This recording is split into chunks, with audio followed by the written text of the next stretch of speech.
আসসালামু আলাইকুম।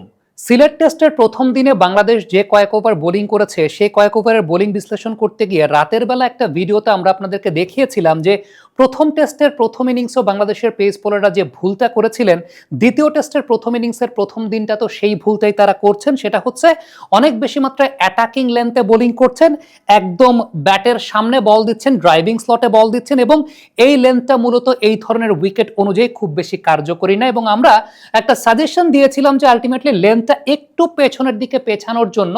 আপনারা সেই ভিডিওটার থাম্বনেলটাও দেখছেন, শিরোনামটাও দেখছেন এবং যারা সেই ভিডিওটা দেখেছেন তারা অনেক বেশি মাত্রা রিলেট করতে পারবেন। মজার বিষয় হচ্ছে দ্বিতীয় দিন শুরুর আগে যখন পিচ রিপোর্ট হচ্ছিল, আতার আলী খান, আমাদের শ্রদ্ধেয় আতার ভাই, তিনি সেম জিনিসটাই প্রোডাকশন এন্ড থেকে দেখাচ্ছিলেন যে বাংলাদেশের পেস বোলাররা অনেক বেশি মাত্রায় সামনে বল করছে, যেটা তাদের জন্য ডিসিভিং হতে পারে, কিন্তু তাদের আসলে বল করা উচিত মূলত একটু পেছনের লেন্থে, অর্থাৎ গুড লেন্থ বা হার্ড লেন্থের ওই জোনটাতে, টপ অফ দ্য অফ স্ট্যাম্পের সেই জায়গাটাতে, তাহলে উইকেট প্রডিউস করার সম্ভাবনা থাকবে। এখন আগের রাতে আমরা কিন্তু সিমিলার প্যাটার্নটাই বা সেম বিষয়টাই আপনাদের সামনে তুলে ধরার চেষ্টা করেছিলাম অনফিল্ডের পর্দাতে।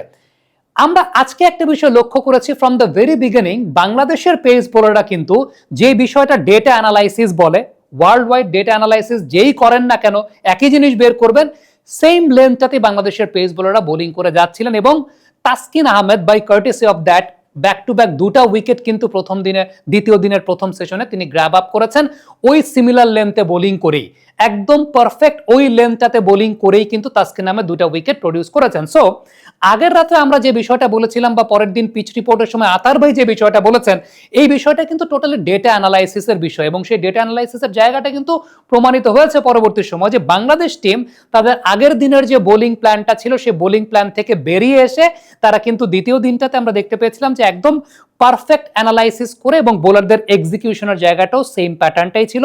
তাসকিন আহমেদ কিন্তু ব্যাক টু ব্যাক দুইটা উইকেট সেই জায়গাটায় প্রডিউস করেছেন এবং দ্যাট ইজ রিয়েলি গুড।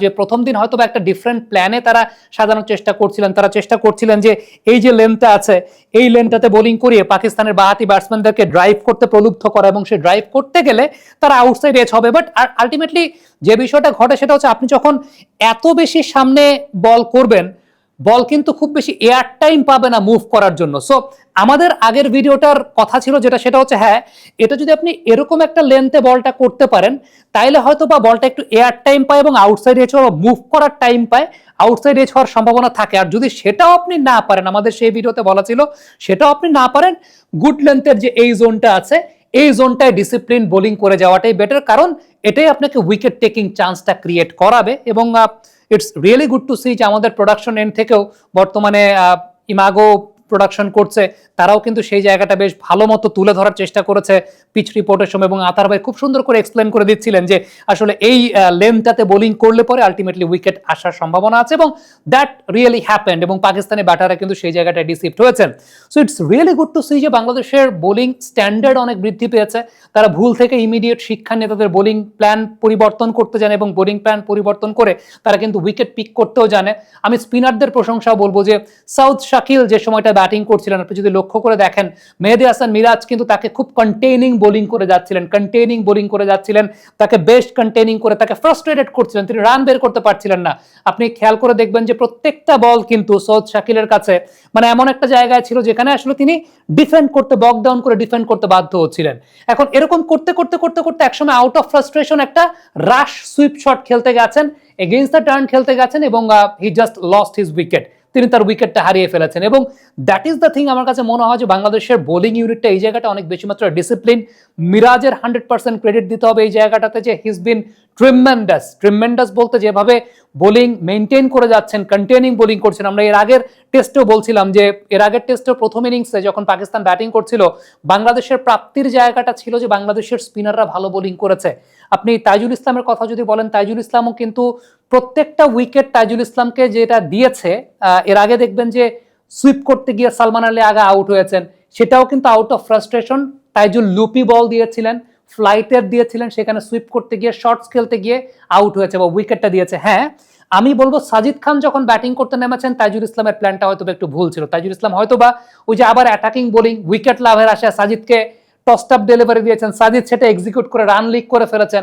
এখন আমার মনে হয় যে টেলেন্ডার ব্যাটসম্যানরা যখন ব্যাটিং করতে আসে বা এই টাইপের ব্যাটসম্যানরা যখন ব্যাটিং করতে আসে, আপনার আসলে একটু জোরের উপর বল করা উচিত। ফ্ল্যাট বল করা উচিত, টি-20 স্টাইলে বল করা উচিত, যেটা প্রথম ইনিংসে মেহেদী হাসান মিরাজ করেছিল। ইভেন আমি বলবো যে অ্যানালাইসিসের জায়গাটা যদি আমরা চিন্তা করি মোহাম্মদ রিজওয়ানের ক্ষেত্রে, whether it's pace bowlers or it's spinners, আপনি খেয়াল করে দেখবেন, আমি যদি পেস বোলার চিন্তা করি রিজওয়ানের ক্ষেত্রে that has been the common deceiving zone, যে রিজওয়ান যখন দাঁড়াচ্ছেন এই জায়গাটায় বল করে আপনি যদি ভেতরের দিকে বল ঢোকান, that has been Rizwan's common deceiving zone. আপনি যদি এর আগের টেস্টেও লক্ষ্য করে দেখেন, নাহিদ রানা দ্বিতীয় ইনিংসে রিজওয়ানকে কিন্তু ভেতরে ঢোকানো বলে আউট করেছিলেন।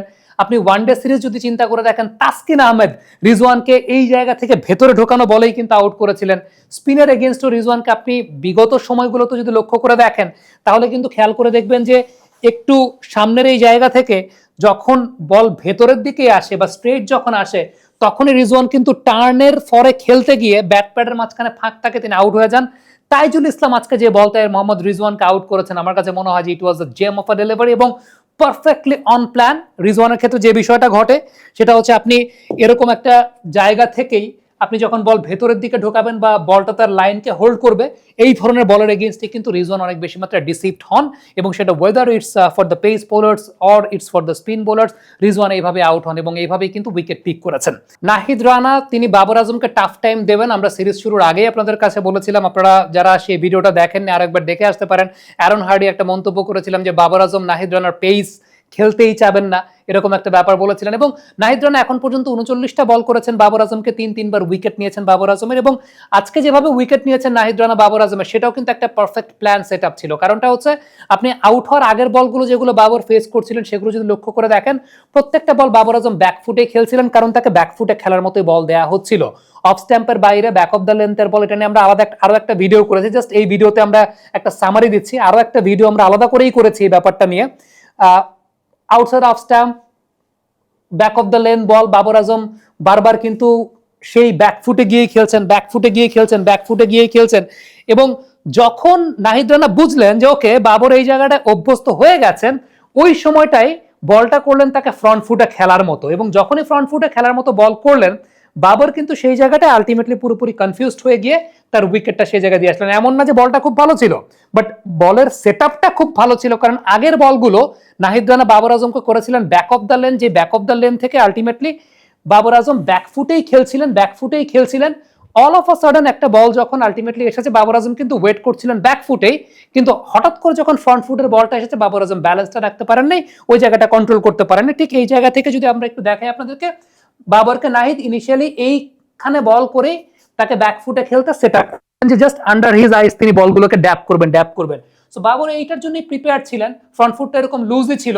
যখনই বলটা সামনে এসেছে, তার তো ওয়েট ছিল ব্যাকফুটে, ফ্রন্ট ফুটে ওয়েট ট্রান্সফারটাও ঠিক মতো করতে পারেন, আলটিমেটলি ব্যালেন্স বা শেপটা তিনি হারিয়ে ফেলেছেন। So that was the thing. আমার কাছে মনে হয় যে বাংলাদেশের ওভারঅল বোলিং প্ল্যানের জায়গা, বাংলাদেশের ওভারঅল বোলিং প্ল্যান এবং বাংলাদেশের ওভারঅল যে বোলারদের এক্সিকিউশনের জায়গাটা, that has been top notch. Shariful যদিও উইকেট পান না, আই রিয়েলি হোপ সেকেন্ড ইনিংসে শরীফুল হয়তো বা তার নিজের সেই জায়গাটা দেখাবেন। কমেন্ট বক্সে আপনাদের মন্তব্য মতামত জানতে চাই, লিখে পাঠাবেন।